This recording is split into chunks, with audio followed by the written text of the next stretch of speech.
Hello guys, welcome back. నేను మీ UK అబ్బాయిని. ఈరోజు మీకు చూపించే వీడియో ఏంటంటే, లాస్ట్ వీడియోలో యూఏలో కార్ పార్కింగ్ చూపించాను. ఈరోజు మీకు చూపించే వీడియో ఏంటంటే ఈస్ట్ బిల్డింగ్ అను. యూఏలో 2 టైప్స్ ఆఫ్ బిల్డింగ్స్ ఉంటాయి. ఒకటి ఈస్ట్ బిల్డింగు, ఒకటేమో వెస్ట్ బిల్డింగు. మెయిన్గా ప్రతి ఒక్కరూ యూస్ చేసే బిల్డింగు ఈస్ట్ బిల్డింగ్. ఎందుకంటే దీంట్లో ఒక మెయిన్ ఇంపార్టెంట్ థింగ్ ఉందన్నమాట. అదేంటంటే స్టూడెంట్ హబ్. స్టూడెంట్ హబ్ అనేది ఎంత ఇంపార్టెంటో మీకు తెలియదు కాదు. ప్రతిదీ ఎవరికి ఏది కావాల్సిన దీంట్లోనే ఉంటాయి. ఇక్కడ చూడండి, staff rooms, staff office, class rooms అన్నీ దీంట్లోనే ఉంటాయి.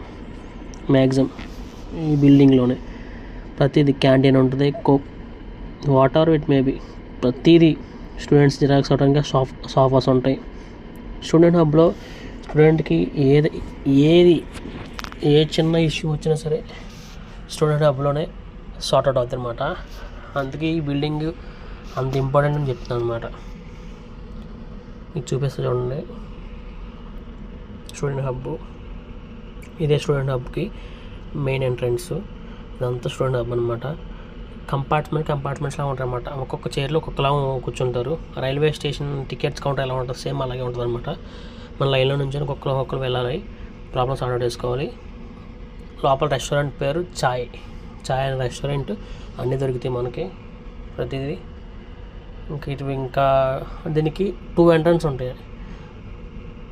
నేను చూపించిన మెయిన్ ఎంట్రన్స్ అది. ఇటు ఇలా ఉంటుంది. ఇంకా స్ట్రైట్గా వెళ్తే కూడా మెయిన్ ఎంట్రన్స్, అది కూడా ఎంట్రన్స్. అవుట్ సైడ్ వెళ్తాం. చాలా అంటే చాలా బాగుంటుంది ఈ ఈస్ట్ బిల్డింగ్ అనేది. ఇలాంటి మోర్ అప్డేట్స్ కోసం మన ఛానల్ని లైక్ చేసి, షేర్ చేసి, సబ్స్క్రైబ్ చేయండి మామ. సైనింగ్ ఆఫ్ మీ యూకే అబ్బాయి.